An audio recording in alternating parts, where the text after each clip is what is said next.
Hello, everybody, and welcome to the latest episode of Tales from the Fandom. It is hard to believe that we are mid-November.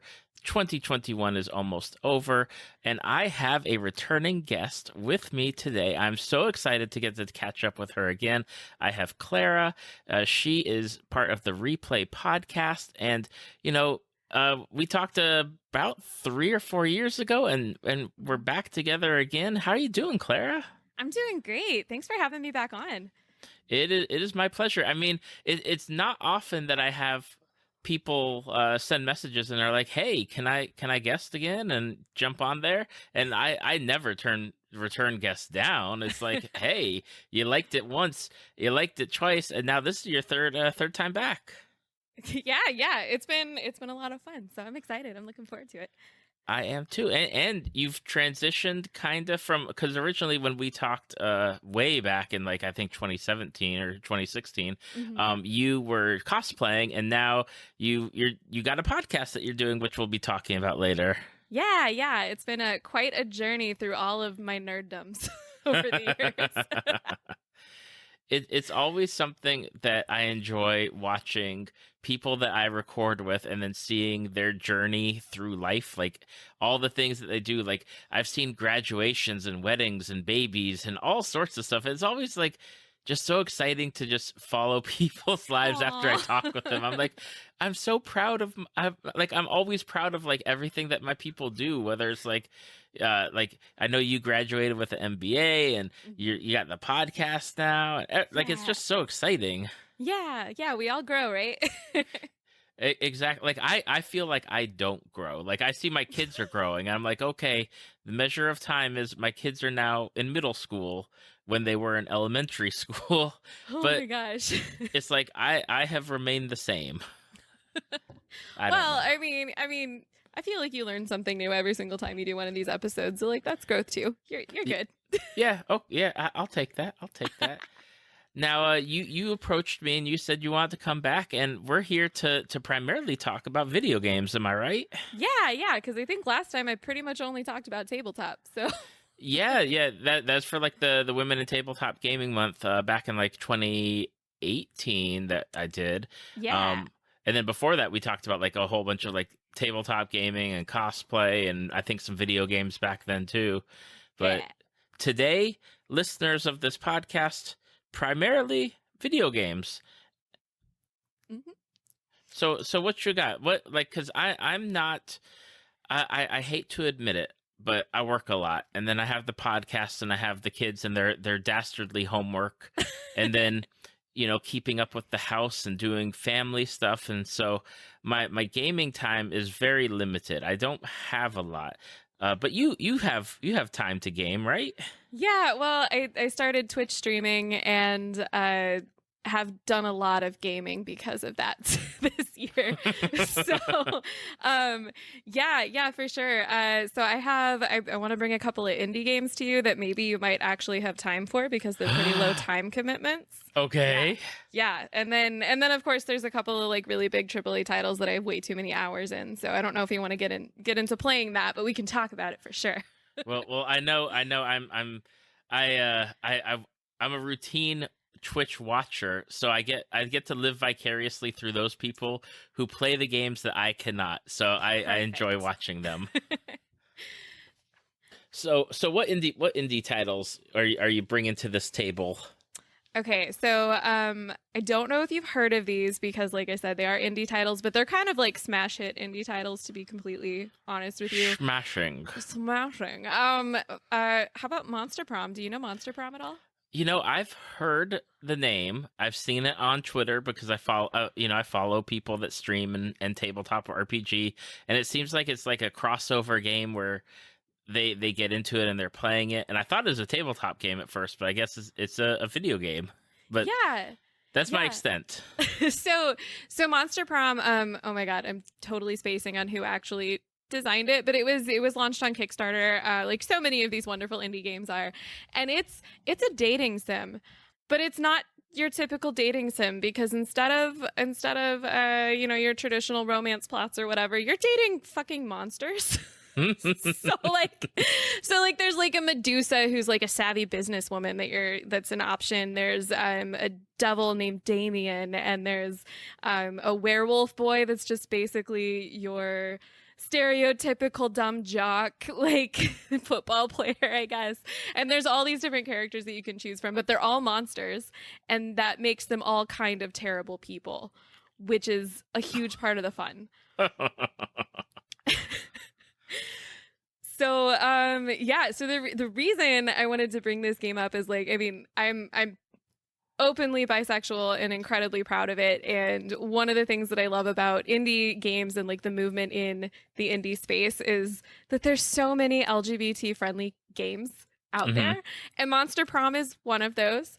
And the thing, like the very first thing that I noticed when I was looking at it was that when you go in to start your game, there's like 4 different I guess character bodies that you can choose. 2 of them are sort of masculine, 2 of them are sort of feminine, but regardless of which body you choose, you can tell the game that you're a man, a woman, or non-binary.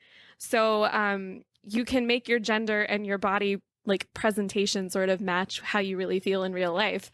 And I thought that was so phenomenal because it's such a simple way for them to incorporate that. Yeah. And just make it feel really inclusive for whoever's playing. That is really cool. I love character options like that, and to see it become like slow, and I hate to say slowly, but slowly like more prevalent in games and having those options. I remember, and I'm not deviating from Monster Prom, but I remember like Sims 4 has that too, where you can have the body type, but then dress the way that you want. Yeah, I actually have not been a Sims fan, so I didn't know that. But I had heard good things. I know I'd heard good things about how the Sims have advanced over the years as well too, though. Like I know there's like polyamorous options and stuff in there too now. Like yeah. Now with Monster Prom, is it like a visual novel, or is it like a step beyond that, or even more so? It's definitely like a visual novel. So well, it's a visual novel, but you also have stats, and your stats determine whether you're gonna successfully. So like the whole plot is you're trying to court someone and ask them to prom at the end, and your stats throughout the game determine like whether you can actually successfully ask this person to prom, like whether they say yes to you. And if they say no, there's always like a hilarious like, oh my god, my life is over because my person did not say yes to me. And it's great because it is presumably high school age. I don't know that I really believe that based on like the backstories of all these characters, but presumably it's prom, it's high school, it's really dramatic, I remember my prom. It was pretty dramatic. my proms were fine, I guess. I don't know. But yeah, so it's a visual novel sort of dating sim, and you go through and you interact with these characters, and you're given these choices in all these different scenes that you get into for like what's the action you're going to take. And they're just kind of ridiculous. Like the game has this particular sort of like tone to it where everything is just a little bit ridiculous and crazy, but somehow it makes sense because this is a monster world and things don't follow normal logic. Like one of the characters, her name is Polly. She is a ghost, Polly the poltergeist, and she's just like the epitome of like a partier or a raver, and that's all she does. Is she probably died from a drug overdose, but like that's all she does is like drugs, and she's a ghost. Like that doesn't make any sense, but that's what she does. It's fine. Yeah, and then the stats kind of come in because so you start with like a certain spread of stats that is determined by a like magazine style quiz about your personality at the beginning. Okay. And it's also ridiculous, but that sort of determines like who are the main people that you're going to be put in scenes with, and also what are your starting stats. And then in each sort of like stage of the game, so a typical game, there's like a short version and a long version, which is why I think you could play this on your limited time. The long version is like 90 minutes. Oh, wow. Yeah, the short version is I think like 45 or 60 or Okay. something, and it's just like they add more sort of like days to it, I guess, that you have to date these people. But yeah, so then on each like stage, you're either in the cafeteria and have a chance to go interact with somebody, or you can choose a place on the campus to go to and have a scene that happens. And depending on which location you go to, like if it's the gym or the library or wherever, you get a different stat bonus.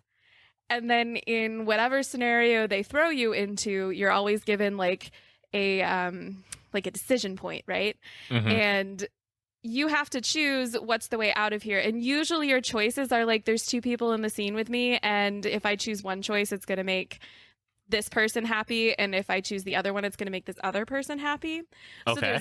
there's that layer, and then on top of that, there's the layer of if you don't have enough of whatever stat it like that choice is playing off of, you're going to fail no matter what you do. And sometimes you get into these situations where you're like, I feel like that's trying to play off of my smarts stat, and I don't have that. And the other one's playing off of like, I don't know, fun, and I don't have that either. So I'm just fucked. Like, so it's a lot of fun.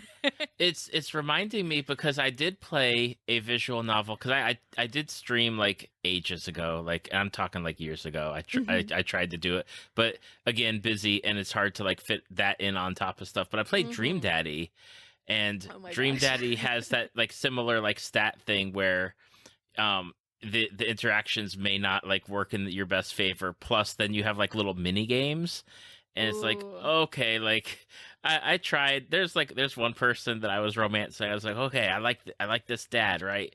But then the mini game that they threw at me, I was totally terrible at it. I was like, oh well, I guess I messed that one up. Oh yeah, yeah. I mean, none of so like if you successfully like date certain characters, you end up unlocking like secret endings and stuff like that. Even if you don't have the right stats for them to say yes to prom, sometimes you can still get secret endings through the plot, Ooh, which is really fun. So like there's just so much, I don't know, like replayability and like variation in what you can do. Even if you romance the same person every time, you can have totally different outcomes just based on like who they're interacting with in different scenes and stuff like that. And then like I said before, you know, with the gender options, right? So like you can be man, woman, or non-binary. Everyone is romanceable no matter what. It doesn't matter. nice. So that means everyone is gay, all of them, which, you know, is kind of great because it doesn't pull you out of the immersion. And so it allows you to sort of like perform as if like everyone is interested in you, which is that, you know, that dream, like, or everyone will potentially be interested in you, I think is the way to say it. Like that's the dream. It's a great fantasy, but it's I guess that's one gripe is it's not realistic. Like we know not everyone in real life is gay, but I'm just like, but what if they were? And interested in you, like especially in high school. Like I remember my high school days. It's like, Oh okay. gosh, yeah. But I did have a question. Like, do you have a favorite? Like, do you have a favorite where you're like, that's my monster, like right there, like, mm-hmm. Oh my gosh. Probably Vera. Vera is the Medusa who's just a savvy businesswoman and also like a mob boss. And like she's motivated by like money, so you have to have like a certain amount of money by the end of the game for her to say yes to you. And I can't remember the other thing she looks for, like if it's smarts or cool or something. I can't remember what the other stat is, but like I never have enough money. Like I've only successfully gotten her to go to prom with me once despite trying to date her so many times. And part of that is because it's a multiplayer game, actually. So I totally forgot to say that. You can have up to 4 people trying to date these people. So you can sabotage each other. 100%. Oh my gosh. Like online multiplayer? Like I Either way, so you can do couch co-op or you can invite people into your game with like a code. So Okay. I've done it both ways and it actually will mix. So like I've done it before where I had somebody sitting next to me, but then I had like two other people from a totally different house that were playing with us. And it's so much fun to play that way because like I said, you can just like throw up like, you know, a voice call or something like that and everyone can either help each other, like there's options to help each other, or you can sabotage each other, or like everyone might be, what if everyone wants money because everyone wants, you know, whatever, and they just keep taking the money spot and you're like, God damn it, I can't date Vera now because I can't get money ever. Like Oh my gosh. I don't I don't know if I'd be I'd be down with people competing. Like let me romance the people I want. And let me, like, I already had that problem in real high school. I don't want that in Monster Prom. it's like it's funny because like at least the people I play with most of the time were super supportive. Like I've never had someone who intentionally sabotaged me. And like you get these sort of like in between scenes sometimes where like one of the monsters will come to you and be like, hey, I'm having some thoughts about this other player character, like what do you think of them? And you can either sit there and be like, wow, they're a piece of trash, or you can say, yo, they're the coolest person that I know, they will help you, you know, start your fucking mob business exactly the way you want it or whatever. And usually we do that option, the nice one. And it gives you some bonus points, but like, you know, it doesn't matter if you still can't get the right stats. And, you know, if you fail enough events, you just start losing stats all over the place. So sometimes I'm just like, well, I have lost horribly. It doesn't matter what I do. Oh my gosh. I'm gonna have to check it out. I assume it's on Steam for PC use. I believe I got it on the Kickstarter, so I actually am not 100%, but I think it's on Steam. And there's actually a sequel as well, Monster Camp, that came out, I think, was it last year, 2020, that I still haven't played. But it's the same, a similar cast of characters with some bonus people. So, and the same exact sort of sense of humor, but you're at summer camp instead of high school. Gotcha. Okay. So, I'll have to check them out, or yeah, at least check Monster Prom out. for sure, for sure. And like I said, it's really like digestible. You can get a whole satisfying storyline in less than 90 minutes. I think I can fit that in. Now, what other, you got more indie games for me? Yeah, so the other one that I really, really wanted to talk to you about is 2064 Read Only Memories, by a studio called Mid Boss Games. And have you heard of that one? I have not. In fact, like the only thing that comes to mind whenever I hear like a number sequence is like the game like 2048 or some mobile game where it's like just Yeah. the blocks or something, and that's the extent of my knowledge. So it's funny that you say that too, because like the first time somebody told me about 2064, I just kept thinking like 2048, is that the right number? Like what's going That was wrong. It was 2064. So this is a game that's also, it's like an old school point and click adventure, except it's cyberpunk and set in 2064, and it was made in the last, like, I don't know, few years. And this is another game that really prioritizes like LGBT characters and just representing as many different like marginalized groups as possible in it. And the studio Mid Boss Games is actually a queer owned studio, and they prioritize queer people in the games. So you see really, really cool representation. There's like bartenders in the one bar / club that you go to several times. The two bartenders that own it are a gay couple. A lot of the other patrons are queer, and it's actually in the same universe as another indie game called Valhalla that's like a bartending game. And the bartender in that game actually can, and some of the guests in that game can like appear in Read Only Memories if you do certain things. So it's pretty fun. The way that it just like really puts queer people sort of forefront without making it like a big deal. Mm-hmm. Yeah, and honest to gosh, like it shouldn't be a big deal at this point. Like, right. it's like, can we just like enjoy life as it is and not make things a big deal? Exactly. Especially because like in a game, so like in 2064, the plot is there's this little robot named Turing that has contacted you and, well, broken into your house, more like, they're asking for help with figuring out what happened to a friend of yours that has disappeared. And this is the first you knew they disappeared. Like, you didn't know they disappeared. This robot just shows up and is like, "Hey, we need to look for your friend." And you're like, "What? What? What are you talking about?" So it's like part murder mystery, part cyberpunk, like social commentary, and all point and click adventure game, which is super fun. And there's some mini games throughout it too. That every single mini game has a different sort of mechanic to it, and they're all, so it's all, every time you encounter it, it's like kind of like, what am I doing? I don't know. Now, is this a long game, or is it similar, like in length to Monster Prom, or somewhere like in between? So it's definitely on the shorter side of games. It took me my first time through 12 hours, but I also click on literally everything that there is to click on.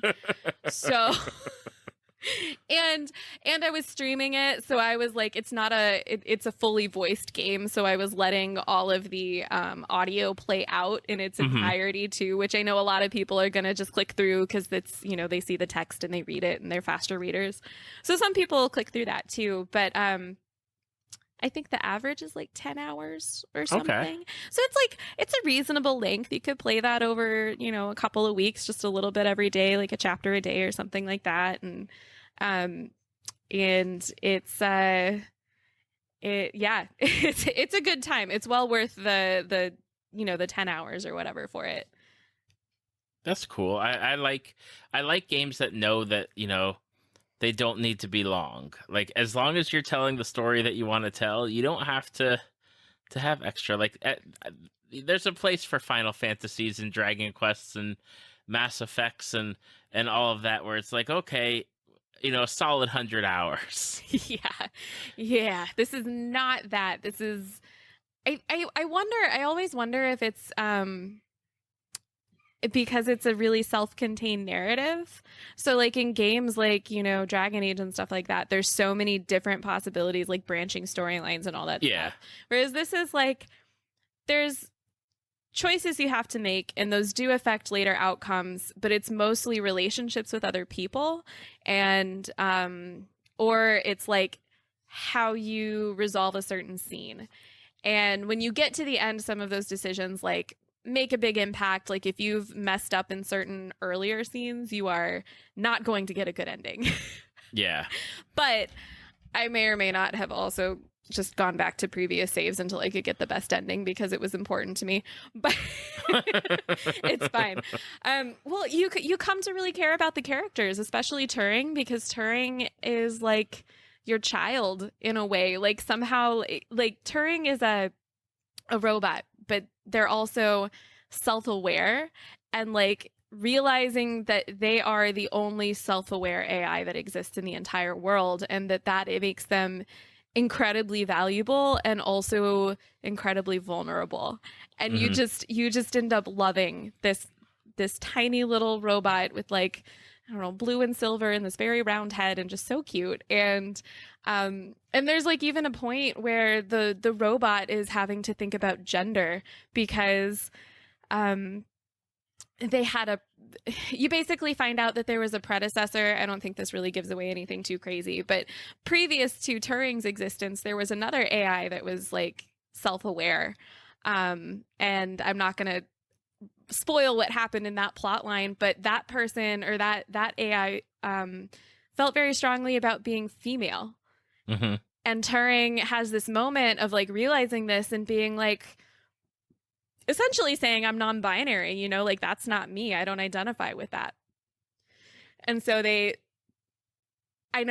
like in the beginning was sort of gendering Turing as male, and then when I got to that scene, I was like, oh my god, my poor baby, I'm so sorry, I've been misgendering you this whole time. Like right. But it you get really attached, and then if you kind of say the wrong thing when they're opening up to you and saying, that I'm non-binary, please call me they them, if you say the wrong thing back, if you're not supportive, like that sincerely damages your relationship with them. And that's so like, I don't know, that hits so close to home for me with so many friends that I have that are non-binary or trans, and like feeling disrespected, especially by people that you're close to, because like, you Mm-hmm. know, this is a really key relationship with Turing and yourself. Like, you're basically Turing's only friend at this point. I saw that with somebody that posted about their experience recently, and they go by they them pronouns, Mm-hmm. and I felt so terrible that they went through the misgendering when they're with people that they work with, or that they're interacting with on Twitter and meeting like in an IRL space, and it's Mm-hmm. like like I don't know, because I am who I am. Like, I don't know how that would make me feel, but like I can just imagine. It's like, dang, like it's not hard to rock the they them initial, and even just to like start trying to make that your default until otherwise noted, essentially. Yeah, I mean, I won't lie to you. It's still really difficult for me in some cases. I have a lot of, I guess, sort of like ingrained associations where like if you present feminine, then Hmm. I default to she, and like it can still be really difficult for me to separate that in my head, even though like intellectually I know it doesn't always like translate when I'm speaking. And like I always feel bad, but like feeling bad isn't what we that's not how Right. you make it better. And Exactly. and I've actually, you know, a lot of times like I've been really notorious for just defaulting to like, oh my God, I'm sorry, correcting it and moving on. But I actually saw something recently that like apologizing for misgendering someone isn't actually the most productive way to do it. You should instead, like, if somebody corrects you, say thank you, correct yourself and move on. Because Hmm. if you apologize, then it puts them in the position of being like it's okay, which sort of just like devalues Yeah. them and their gender. And I saw that recently, and I thought that was really, I'm trying to make a conscious decision to change sort of that. But when people do come to me and they say, "Hey, I'm having trans feelings," or "I'm non-binary," or whatever the case is, my first question is always like, "Okay, how do you want me to refer to you? Is this public? Like, do Yeah. you know, like, because you don't want to out someone if someone's come out to you and you know, and they're just not ready socially or whatever." So it's a conversation, and I loved that 2064 really captured in such a simple way. Like, it's literally like one conversation, and I don't know. I don't even know if it's more than like a couple of responses. You know, you get like three choices to choose from or whatever, and there's some gray area in it, but there's like also a correct answer, which is anytime you can respect this tiny baby gay, basically, do it. You gotta respect and look out for them, man. Yeah, You know. yeah. We got it, because no, I hate to say it, but a lot of people aren't. We got to do our best to help everyone else out. All right. So Monster Prom and 2064. Yeah. I want to make sure, because I still got the 2048 locked in my head. Wrong numbers, wrong numbers. 2064. Yeah. If it helps you remember, it's 64, like 64-bit. I'm pretty Oh. sure that's why they did it, because it's all about like like, I don't know, AI and computer memories and stuff like that. Yes. I think that's why they did it. That's my headcanon, at least. See, that's like big brain stuff right there. That's like beyond my pay grade. Okay, so we got those two. Now, is there more indie, or you want to talk the big boys, or the big titles? The other ones I really had in mind were big titles. Okay, what you got? Because I know there's a lot of big stuff that's out there recently. Yeah, so when you start talking about like the AAA titles, there's been, I would say, sort of a lag in LGBT representation. And I think that's kind of normal, right? They're bigger companies. They tend to be sort of controlled by like publishers or more bureaucratic institutions and stuff like that. So I always get like so excited when I do see really good representation in these AAA titles. So with that sort of context, I really wanted to talk about the Last of Us series, as well as the Destiny franchise, which a lot of people don't think of when they think gay. Yeah, when you sent your, because we talk on Facebook, and when you said Destiny, I was like, that's like the shooting game, and Correct. that's for like a first person or third person shooter, Hmm. and and I'm like, that's the extent of my knowledge is that, and it's not anywhere near like how you're like, oh, I want to talk about this in the context of like representation. I'm like, what are you talking about? I know, and like honestly, it surprised me too. So, which one do you want to hear about first? The obvious one or the subtle one? Well, let's do Destiny, because I know enough about The Last of Us for that, but like Destiny, like what I need to know. I'm still shocked over here. So yeah, you were correct. Destiny is a first-person shooter, um, and frankly, the writing has been incredibly inconsistent over its long life at this point between Destiny 1 and Destiny 2. Um, but there's still all of these like gems in the lore, and it's real subtle where they show the representation, but still with some like very key sort of non-player characters that are in there. So one of my favorite ones is Osiris in Saint 14. So Osiris is this like basically like scientist, but like sort of mad scientisty, but like he's a good guy. He's good. And then in Saint 14 is the guy who sort of runs the PvP Iron Banner, which is like the high level like killing other player characters. It's real hard. So they're these two lovely gentlemen. They are also canonically gay with each other. And they're great. And it's mentioned in the lore, but like they don't really make a big deal out of it. And like in the actual like cutscenes and stuff that you see in the main plot lines and stuff, you never really see the characters interact with each other in any meaningful way. Like you don't see any of that. And I think that's really it's really typical, I think, of how Destiny handles sort of romance relationships. Like it's never really part of the main plot lines. It's always just like a sort of side note in like the history of the characters or whatever. So I don't think it's anything like, oh, we can't talk about the gays. Like it's not that. It's just that's how they handle like romance and some of these other side stories that aren't necessarily critical to the overarching plot of this like cosmic battle that's going on. Gotcha. Yeah, and there's some other characters too. So like I said, Osiris in Saint 14. Anna Bray, who's another scientist, has a she's lesbian, and she that story comes out. It's really touching. I almost cried in the Destiny comic collection. So it's again not something that's like main game is going to get talked about, but it's like very, very prominent and like gets a lot of love in the lore in that way, like a very affectionate treatment of that relationship, because they're scientists together and they're working on this big mystery, and it's just a beautiful story. There's a couple other ones. I don't know as much about these, but this is one of my favorite like just sort of weird lore stories. Ariana 3, who's she's another guardian. She's an exo warlock. And then Wei Ning was her lover, and that's another Titan, so another guardian. And basically, Wei Ning went and tried to kill Crota, who's a god, and died. So Ariana took some other guardians and went on a revenge trip. And like went and killed Crota, or tried to kill Crota, and it was like, and it's just kind of offhandedly mentioned, like it's not even a thing. But like when you look at these characters, it's just like, oh, okay, so we got the violent lesbians represented. Okay, cool. Like that makes sense in a first-person shooter. Right.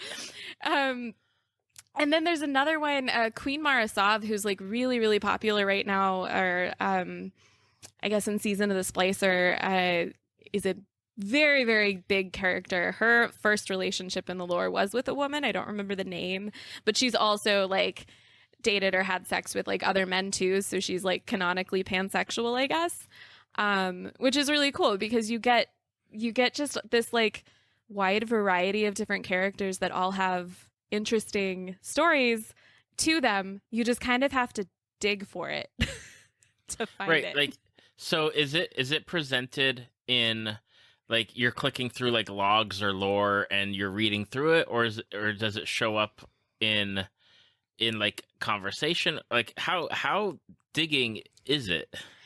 I think every once in a while, if you kind of know what you're looking for, you can find sort of like mentions in dialogue that sort of like imply it, but it's never explicit. Okay. Um, it's never explicit. But the oh yeah, I totally forgot to mention Shax too. Shax is the other PvP. Like he's in charge of all the PvP stuff in Crucible, and he's, I believe, pansexual and polyamorous, if I remember correctly. If you like read into some stuff. But anyway, but yeah, so the lore though is the main place that it comes out, and it's like, so it's from reading descriptions of guns, or it's from exploring the world, and they sort of give you these like lore entries that you can go read through, like a storyline, and it's really obtuse, like, and frankly, like, I don't ever read it in the game. Like, I will occasionally look at it, but then I'm like, I don't know, I'm just here to shoot stuff. And it's just not convenient the way they present it, even though they've spent all of this time. Like, shout out to Bungie for all the time you put into all of this like writing and lore, and so much of it is so good, but nobody probably reads it in the game because it's just so much. But what they've done to sort of deal with that is they now have these like lore compendiums, so you can buy a book that has like all of the lore from certain parts of the timeline like collected in an organized way. Okay.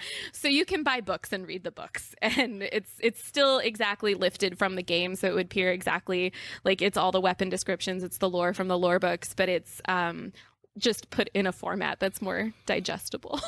Gotcha. Yeah. I know that some of the stuff, like whenever like games do like that deep lore, it's like, I want to read it, but I've got game to play. Like, I know. And I looked, like, when I say I'm a Destiny fan, I've played since Destiny 1, and since the Taken King expansion in Destiny 1 specifically, because I know when the game got good. And I had like over 700 hours in the franchise when I checked. I was like, wow. I knew I was into it, didn't realize I was that into it. Over years, it's been years. Right, I started playing it in like 2015, I think. Mm-hmm. So, but still, I mean, that's more time than I have in any other single franchise. So there's that. That is definitely something right there. Yeah. Okay, so Destiny's got it on the down low, but the Last of Us is right in front, right? And I'm pretty sure. Yeah. So The Last of Us, and especially so The Last of Us, the first game, you're playing as a straight white man. It's very, typical like first person shooter, straight white guy going through the world, killing stuff, and like being, I don't know, like the very much like the father figure, and it's kind of typical, but they do some other interesting stuff through the plot, and the way they end it is really divisive, I think is the way to say it. And they do some other interesting stuff like that, but at a certain point, it comes out that Ellie, who's this little girl, well, I shouldn't say little girl, like teenager, I think she's like 14 in the first game, or 13. Yeah, some like a just teen, I think. Yeah, and it comes out that she's lesbian, and it's kind of a surprise, like, because nobody talks about sexuality in the apocalypse. It's not a thing that gets discussed, and then there's this beautiful DLC that they came out with for the first Last of Us game where you play as Ellie, and Ellie like right before the game starts, basically. And it's the story of how she gets the bite mark on her arm, and how she learns that she's immune to the zombieism, basically. But it's also a really, really cute story between her and her best friend, she was dearly in love with. And so it's heartbreaking as The Last of Us is and all of that, but it's also a very, very charming, like, youthful romance story told in a couple hours. And that's kind of how they kick off. Well, I shouldn't say kick off. Kicking off was when they revealed in the plot that she was lesbian. But that's really Hmm. like, to me, that was the first time I ever played a game. I couldn't even tell you, 2014. I played the remastered one, so I didn't even play it when it first came out because I didn't have a PS3. So in like what, 2014, when the remaster came out, I think is when I played it. And Okay. I probably have that date wrong. Somebody can correct me. But it was the first time I played a big, like a AAA game where I got to play as a small queer woman ever. Like, and that was huge for me, especially at the time because I was still coming to terms with my own sexuality and was exploring that at the time. So it was really meaningful for me personally. And then they take that thread that they've started with Ellie being gay, right? And they take that into The Last of Us 2 where you play as Ellie. Hmm. And so now I really get to play the entire game as a lesbian who's an absolute badass and just like murders everything in her path. And it's so good.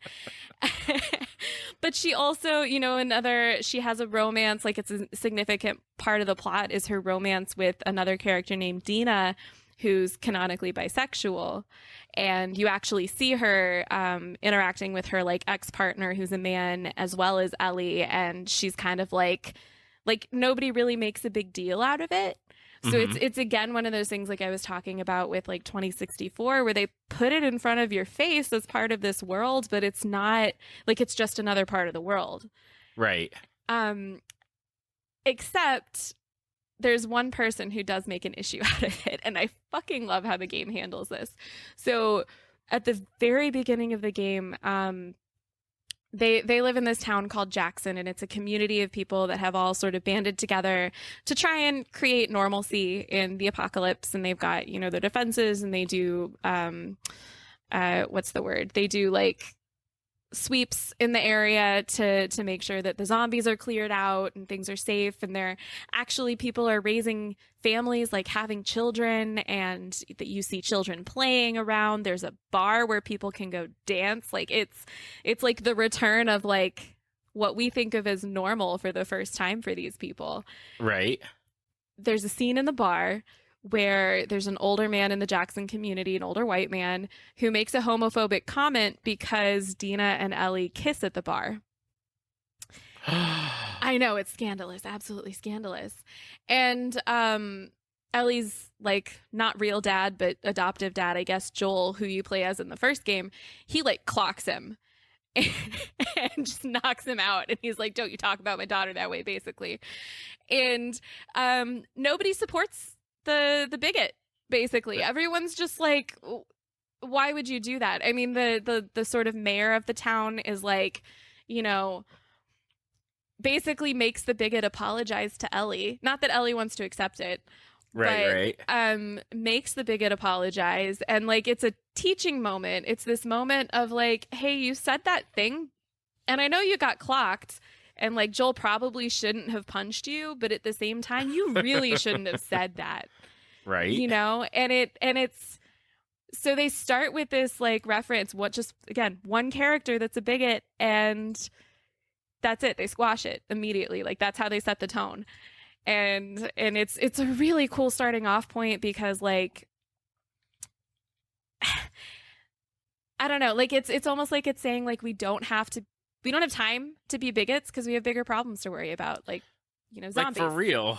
Like like yeah, like you just said, like I'm thinking, there's a lot more stuff going on that's a big problem because I remember watching people play Last of Us and there didn't seem to be a lot of humans out there, like no, and the ones that are out there are very sus. So like so because you have to worry so much about survival, like they have fought to create this community to just have a place that's safe for them.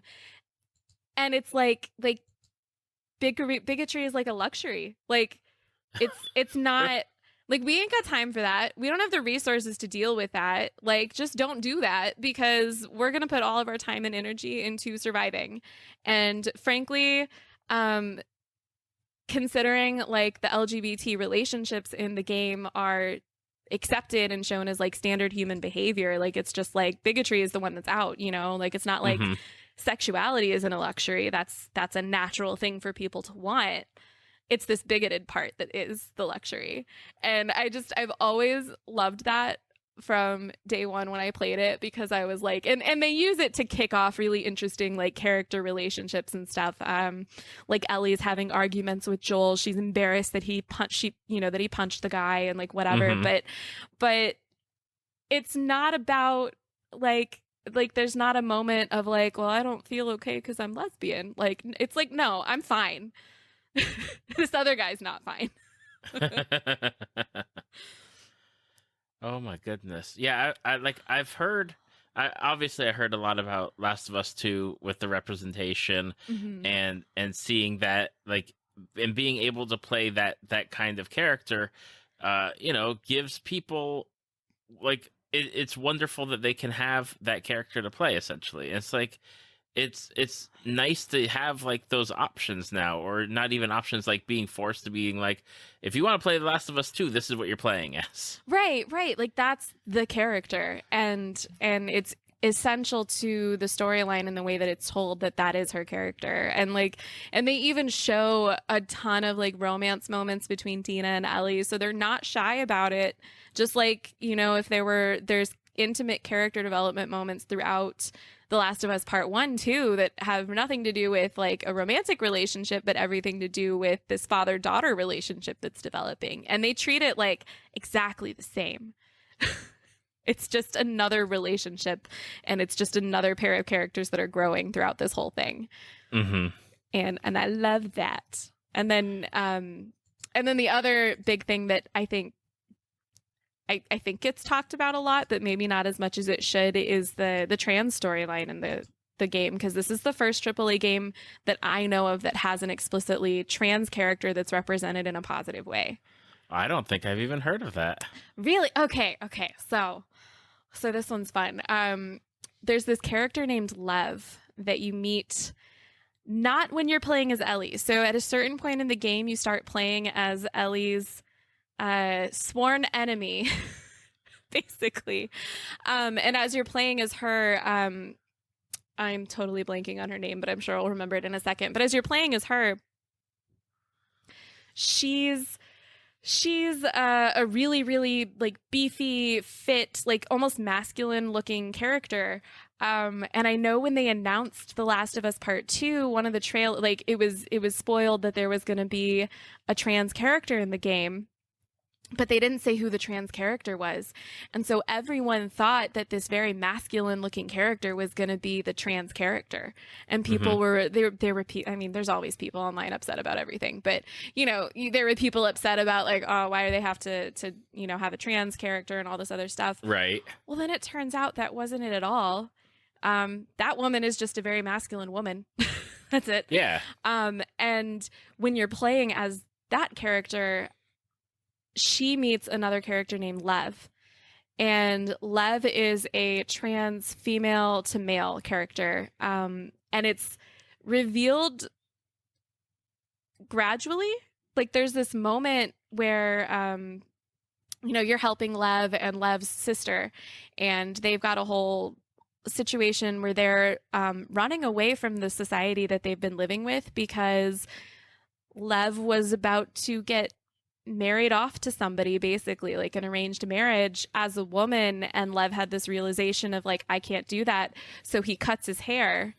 And that's a huge no-no. It's a deeply religious society that like is represented as a cult in a lot of ways, and not that they feel that way, of course, themselves, right, but other groups kind of represent them that way. And that's a big no-no. So they literally like try to kill Lev. And so Lev and Lev's sister, they're escaping. And that's the story that you sort of that you find them in, right? They're trying to get out of Seattle and find somewhere safe to go. And you end up helping them. And at first you don't know that it has anything to do with Lev's sexuality. It's just these, teenagers that you're helping. Mm-hmm. And at a certain point, I guess other members of their community catch up with you. And so you're in combat with Lev, and who is very helpful, by the way. Lev is a good soldier. I love when AI is actually helpful. Yes.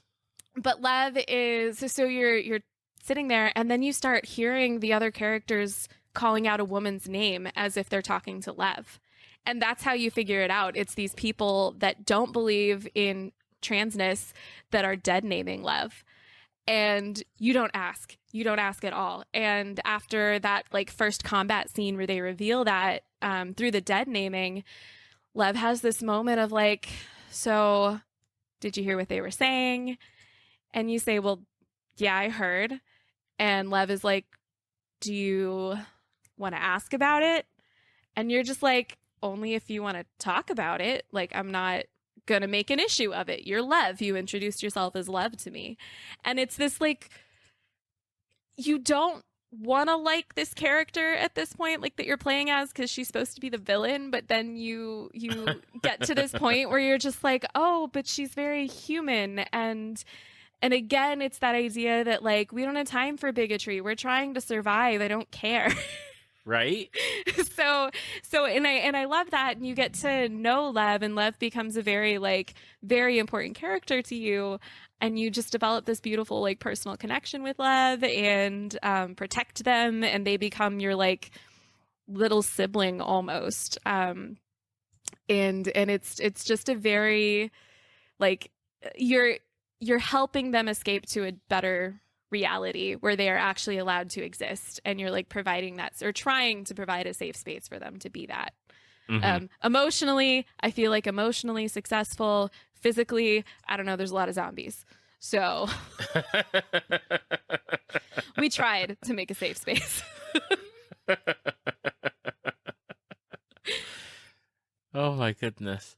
Yeah, it's stories like that, where it's okay, we're in this really terrible time, and yet you're still trying to bring that bias into it.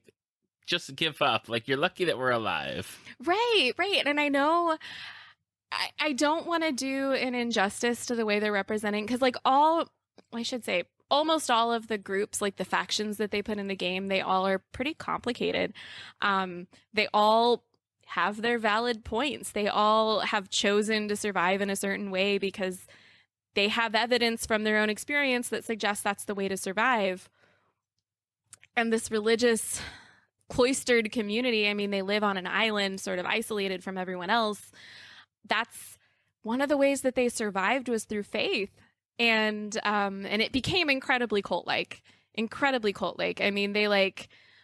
They call them scars. Other groups call them scars because they literally scar the face as an initiation ceremony once you hit a certain age. And within the community, it's this sort of scary thing, but it's also a coming of age, and it's generally viewed as a positive initiation, right? So it's things that look scary from the outside, but on the inside, it's just part of how they survive. It's part of their faith. It's part of how they show their solidarity with each other. And it's just an unfortunate part of their faith that it doesn't allow for people to sort of be outside of those social structures. So a trans character or trans person is, I've said it before, being trans is punk, because it goes against these strict male-female, gender presentations that many people in society still subscribe to. And they're not doing that. And so anyone that goes against that in this society, and the scars, is a big problem, because it challenges all of their authority and everything they believe. So it's while I hate it, they also make it really hard to just hate them at the same time, or hate that community, because Gotcha. you kind of you sort of sympathize with it a little bit. Well, I guess if you have, and that's a long game, right? Last of Us 2 is a solid Like what, Ah, 30-ish hours? I was gonna say 30 to 40 was my guess. Again, I Okay. take a very long time to play games, so I don't have the best the best like metric for that. But I want to say it's like 30 to 40 hours is the typical playtime. Okay. That's what I thought. I was like, okay, I know like generally maybe how long that is. But I heard they're good games. I know the ending of Last of Us 2, I thought was that controversial or something? Oh, There's very. some kind of something where people are not happy about it. Oh yeah, there's so much controversy over the end of the second game because it's and so you have to play as your worst enemy essentially, and that already got a lot of flack because basically what that means is the designers are forcing you to play as the villain, which is then forcing you to sympathize with them, or at least that's like what they're trying to do is force you to sympathize with this like bad guy or whatever.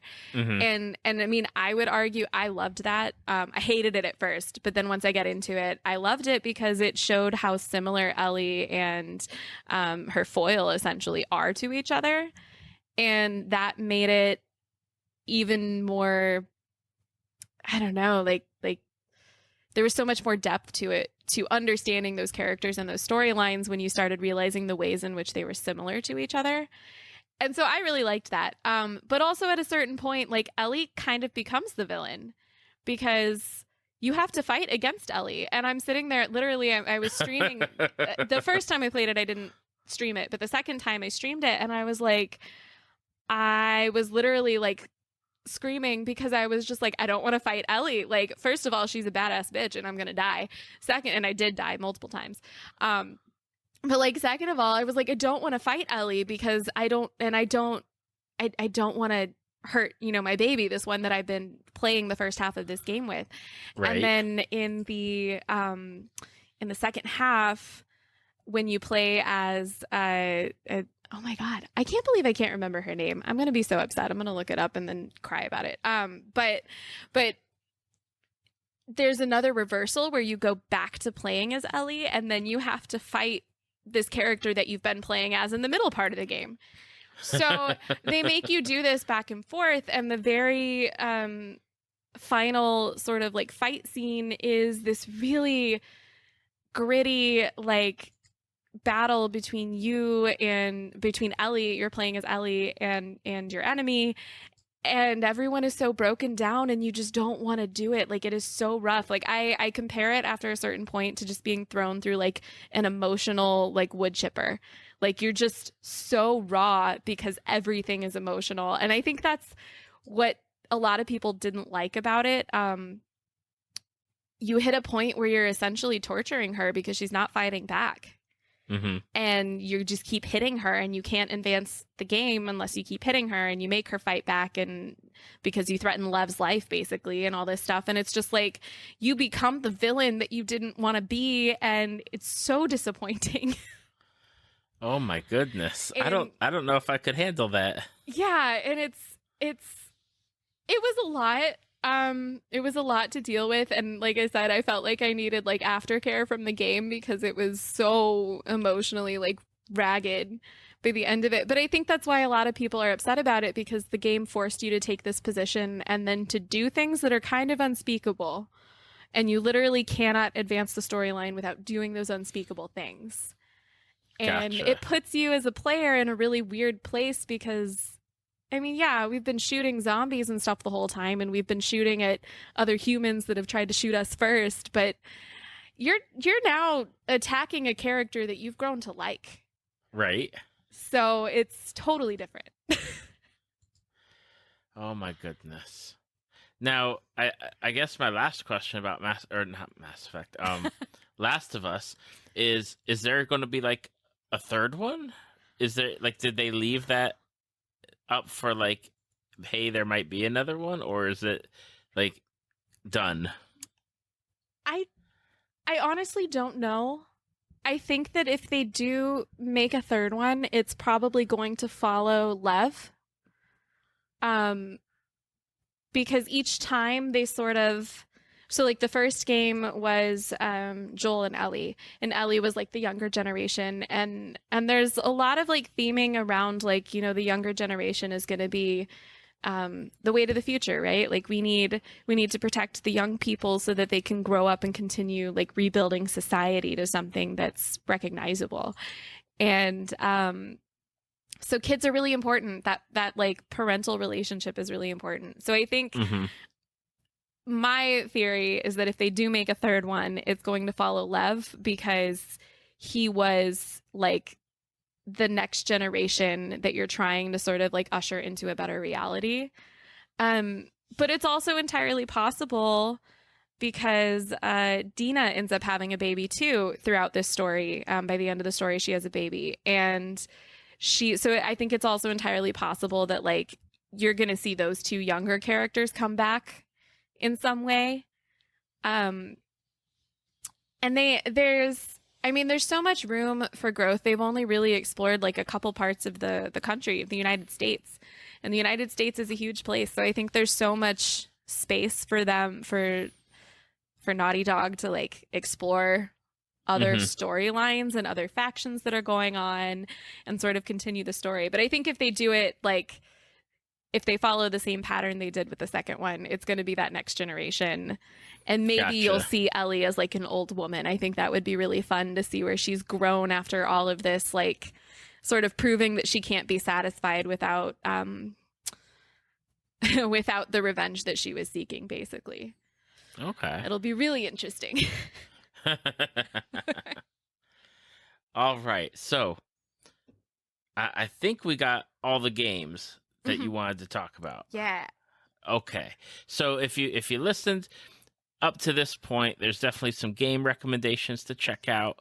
I'll have links in the show notes for those. Some of them I don't think I will because I don't know if they're on the computer. Some of them.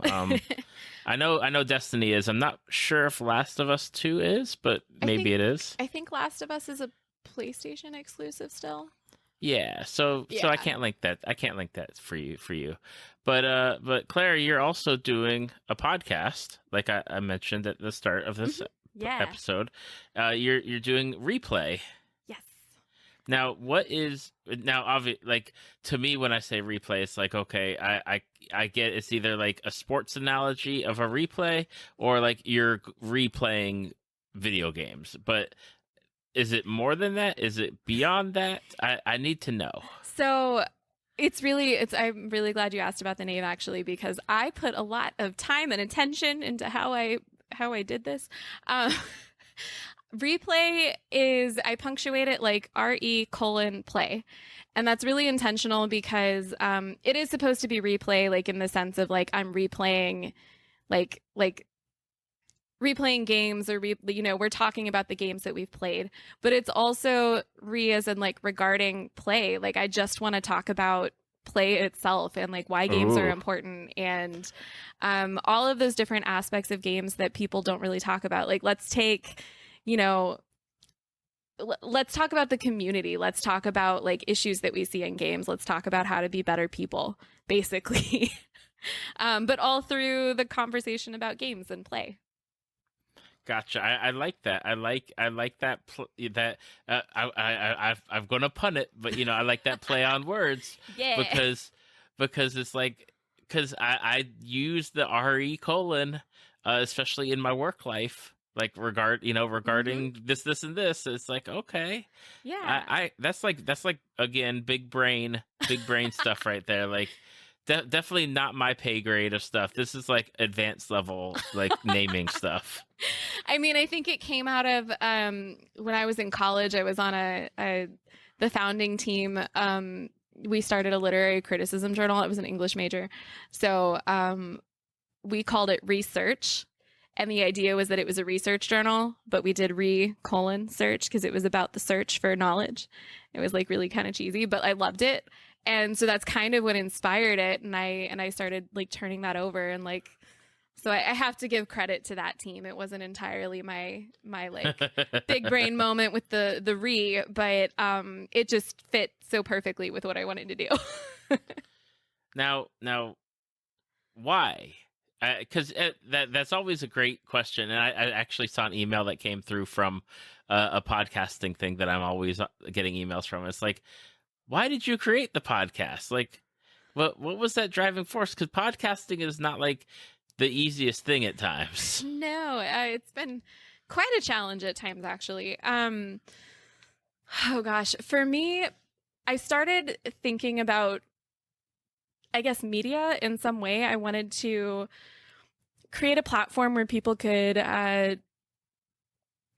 to say it, to talk about these issues that like people don't really talk about. So if it's racism or sexism or just like the what do we get out of gaming that maybe we don't think about? Let's talk about gender exploration in games. Let's talk about these things that are like really different. And take it to sort of that next level. And I was thinking about, at one point it was like maybe I'll start a blog or I'll start a website, like a media site or a YouTube channel, or like I went through sort of all these iterations of like what would this look like to me. And frankly, I'd been thinking about it for a long time. I mean, I started thinking about it, I don't know, 2010-ish, Hmm. probably. Before I had any idea that I wanted to call it replay or what I wanted it to be. But I was terrified to do anything because at that time it wasn't comfortable to be a woman in the gaming world. It wasn't, I tried to play like Call of Duty and stuff online and it was so toxic. I couldn't go on voice because the second I was on voice, people were like saying awful things to Hmm. me. And I don't even want to repeat it because I don't want to give power to it. But it just, that was the norm. And I'm like, y'all are fucking 12-year-old boys out here and you really want to talk shit to me about being a woman. But anyway, but like, it hurt and I wasn't comfortable with it and I was like I don't really want to put myself out there and be attacked. I'm looking at professional like Magic the Gathering players that were women that were getting death threats and rape threats because they were Hmm. winning Yeah. competitions. And I'm like, what the fuck? And so like I was surrounded by that sort of like toxicity and that was the stories that I always saw about being a woman in gaming. And so that it became important to me to like create a space where other women could feel safe to talk about things that they want to talk about. And even if it wasn't anything related to like sexism or anything, just having a safe place where they could voice their opinions without being like attacked for it. Like that was so important to me. And so that sort of evolved, especially as I, started exploring my own sexuality and like, realizing that I'm bisexual and that was okay was a big Hmm. issue. Um, and then it evolved into thinking about like, okay, well now I'm a queer woman in gaming, and that's a whole other set of issues. And then I started talking to like people of color in the gaming community and the issues that they had, and just realizing that like all of these marginalized groups have kind of similar experiences. Like it's just not great for most of us that aren't cis white men, unfortunately. Hmm. And I do see like I want to say again, this, if we're thinking 10 years ago, it was so much worse than it is now. We've made so much progress, and that's so worth celebrating. I was able to finally come to this idea to do a podcast about this because it allowed me to invite other people onto my show to share their voice. Hmm. And I'm specifically inviting guests that are from marginalized communities or marginalized groups within the gaming community. So I have not yet had a single person on my show that was a cis white man.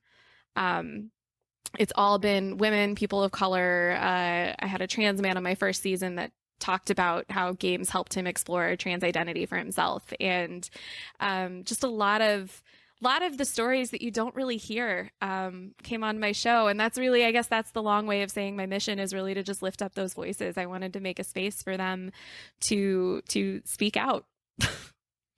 And that's definitely like a wonderful thing, especially in the video gaming community, because that's been something since, I guess, especially since like voice chat's been around. Mm-hmm.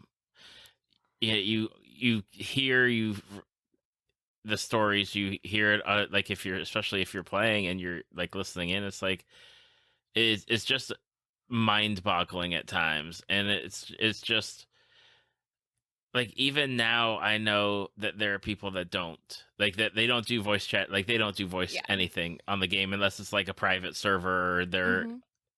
in their group, and it's like it's just, you know, I'm old, and I hate to say like I'm old, but like I don't imagine, like I can't understand like how people have time for that, like especially like you're just trying to game, like just play the Right? game. Like I always say, like why give energy to bringing somebody else down? Like why is that worth your energy when instead you could do literally anything else?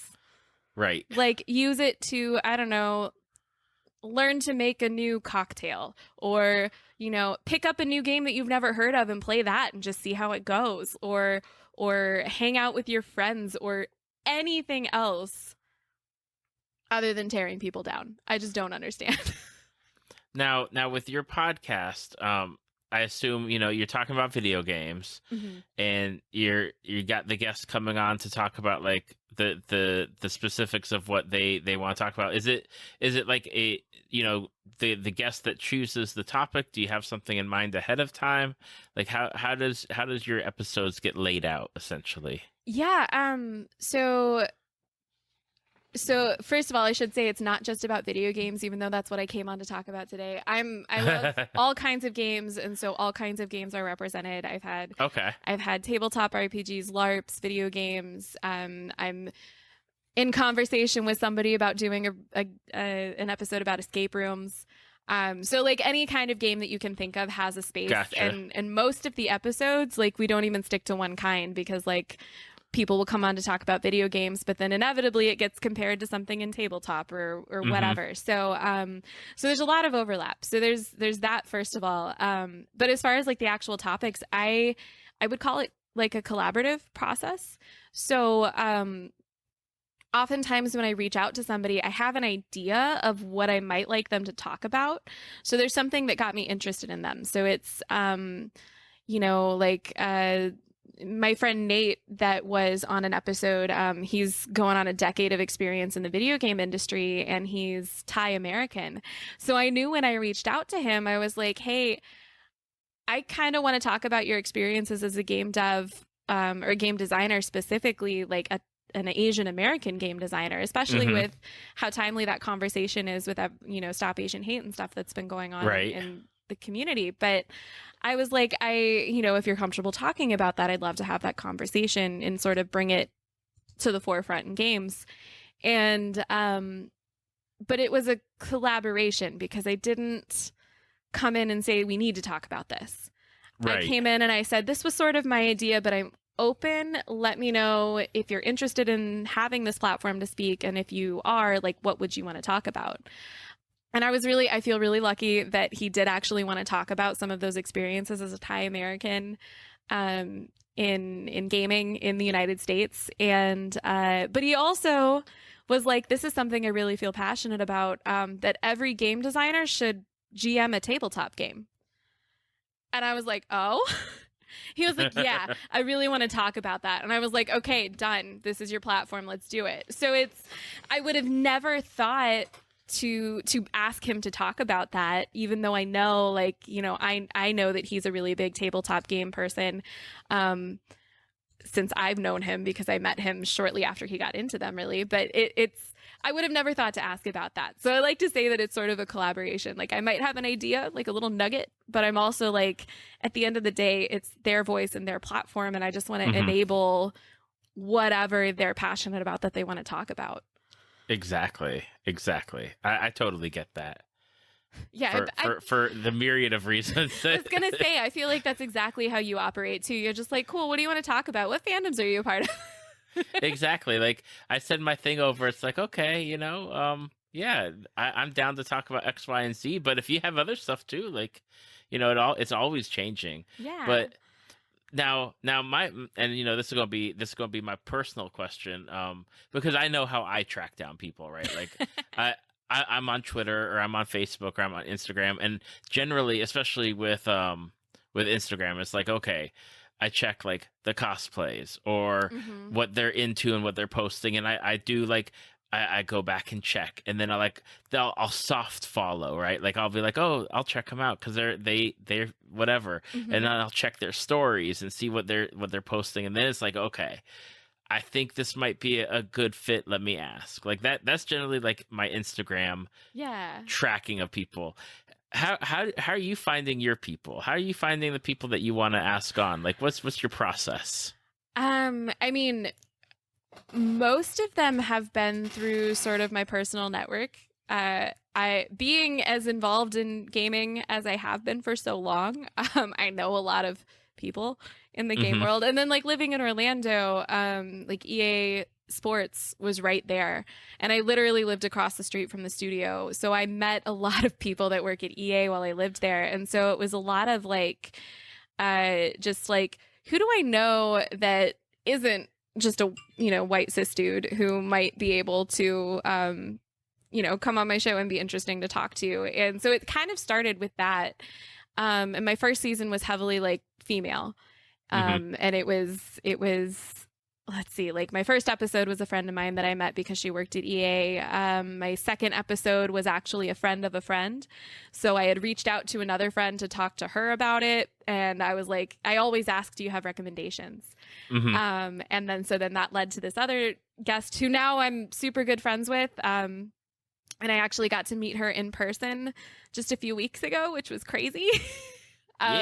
They surprised me. Like I went to go visit the friend that introduced us, and they planned a board game night and surprised me by inviting this other person over. And I mean, I almost cried. I like lost my shit because I was like not expecting to see her in person anytime soon. So it was just crazy.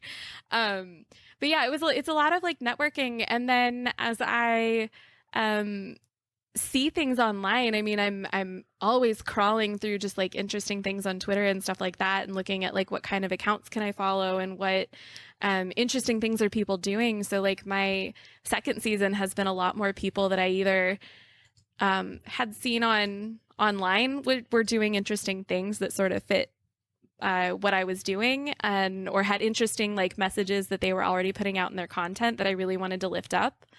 And so it's kind of been that. I didn't really know most of the people in my second season that's been coming out well at all going into this.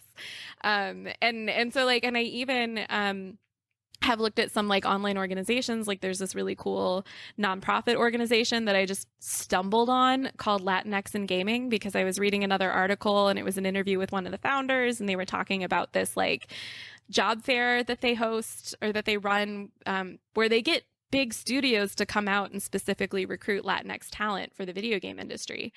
And I was like, oh, that's really cool. I'm going to email them. Like I have no shame.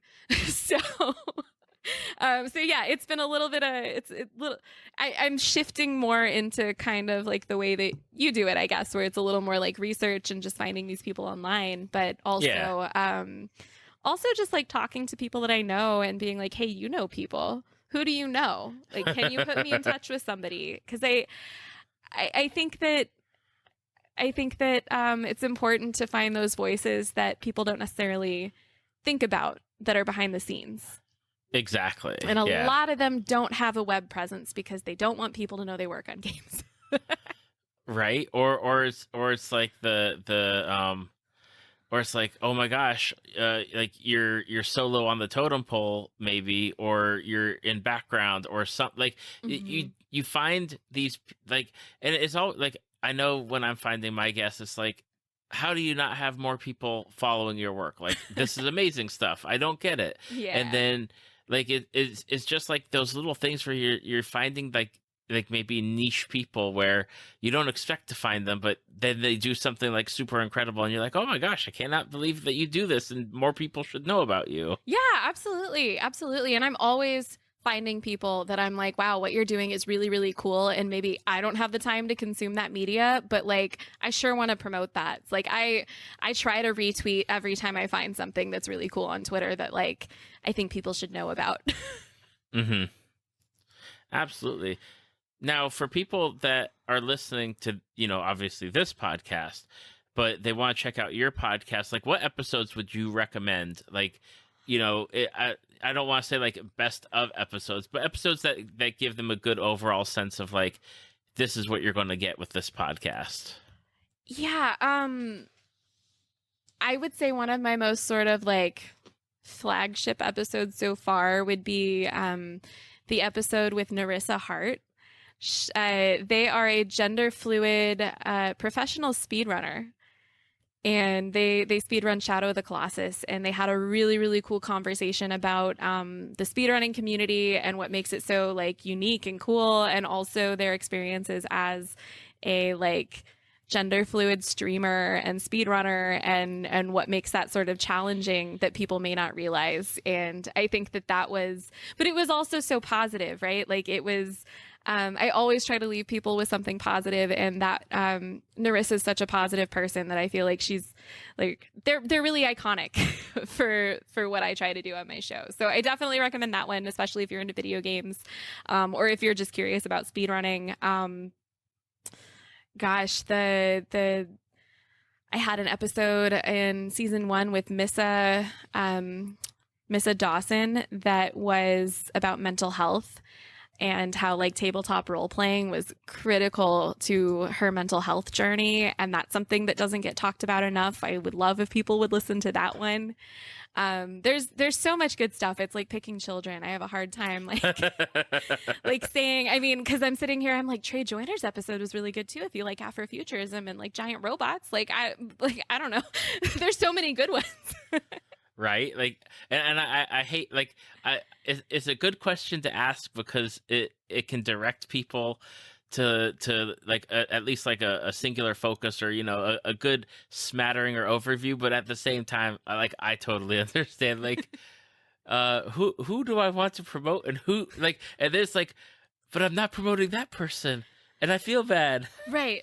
So the real answer is please binge all of my episodes. Thank you. I mean, I'm well into season 2 at this point, and it's just going to keep going. I try to give myself a little break. This is another like little mental health thing that I do, because mental health is important to me. It was important to me to give myself a break. So I'll do 7 episodes, and then I'll take a break for a few weeks, and then I'll do another 7. And that helps me sort of reset and make sure that the quality of the content is still going to be what I want it to be, and without like sacrificing myself too. So definitely just stream all of it. It's on all the platforms.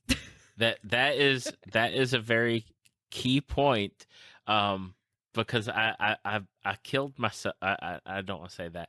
I burned myself out at a certain point, to where like there's a good portion of time where I didn't think I was going to come back. Like I just stopped. I was like, I can't do it anymore, and I took like three or 4 months off, because it just affected me so negatively that I finally eventually, like, I did come back, and now it's like December is the month where I'm like, I'm off. Like I'm off. Like I'll record stuff, but I won't be like editing and releasing in December, except for like maybe 1 or 2 like special things, but it won't be like a grind of stuff, because I went hard early on, and it's like I can't do that anymore. Yeah, you burn yourself out so fast if you're trying to do that. I think that's where a lot of podcasters probably have the most difficulty, is trying to do those like weekly releases, or like there's another gaming podcast I follow called Quit the Build that is like a video game news. And it's these 2 guys that are, they're millennials. So we have all of the same nostalgias. And I love that, because they always put everything in comparison to like games that I'm very familiar with from my childhood. And I'm like, thank you, Nick and Bruno. You guys are great. But they were doing 2 a week, 2 every single week.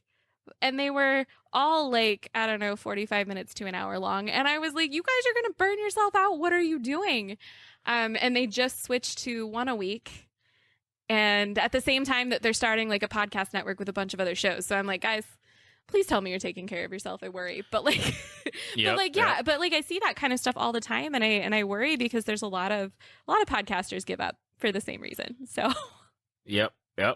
Like I look around at like when I started and who's still left, and I'm like, oh, because there like there's like a Facebook group that I joined like way early on, and it's okay, like I you're still there and you're still there, but like all these other podcasts, like they're gone like years ago, and it's like, but we're still plugging away here. It's wild. Yeah. I mean, I think it's so admirable that you've been doing it for so long. Like when I realized, I was like, it's really been almost 4 years since our first recording. Mhm. What? That's insane. Yeah. You were in Orlando working at like the campus games, Campus books. cards and games. Yeah. Yep. It was wild. Like when I realized it had been that long, I was like, man, David's just been going. I don't stop. You know, sometimes it feels like that. Sometimes I'm like, oh my gosh, it doesn't stop.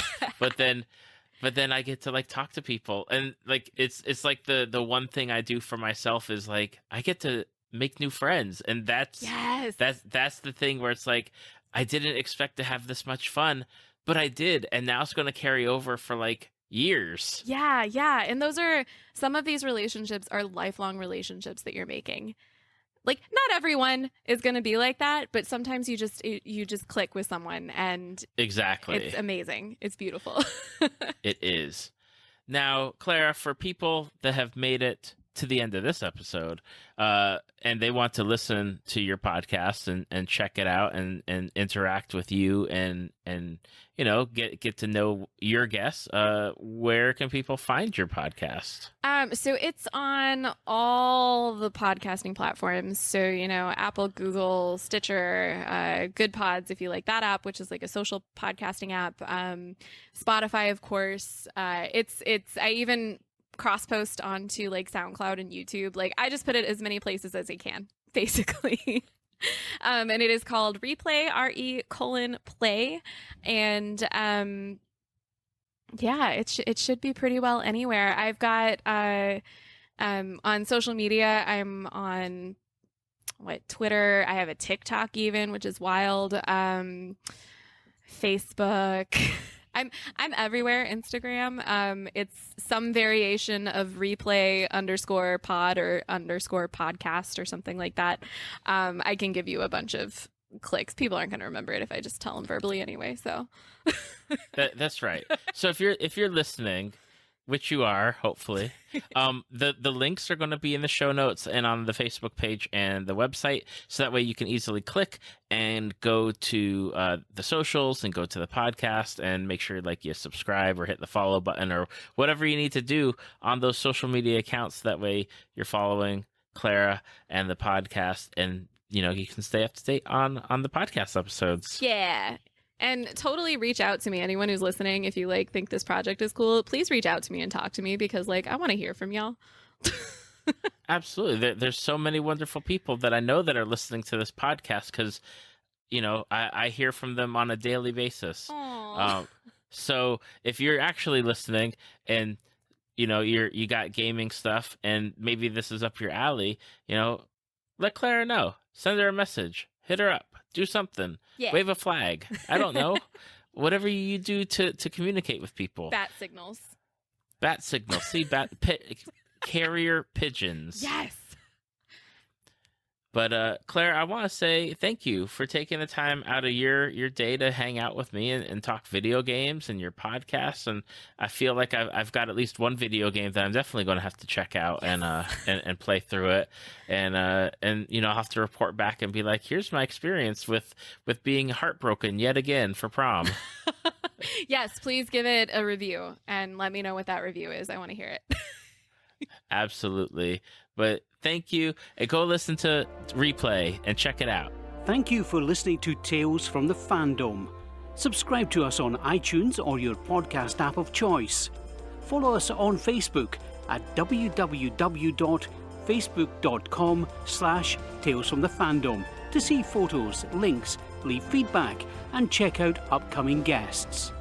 If you'd like to be a guest, email David at talesfromthefandom@gmail.com.